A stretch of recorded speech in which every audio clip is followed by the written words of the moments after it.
I'm Anna Julie Pundano.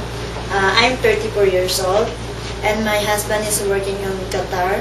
And I have one child. He's 10 years old now. And I live in with my parents. Okay, can you tell me your educational attainment? I'm graduated as computer technology, 2 years course. Then I take a vocational course as a caregiver. Okay, so during your caregiver course, you learn how to take care of the elderly, right? Yes, ma'am. So, do you know how to take BP or blood pressure ma'am, for the I elderly know. people?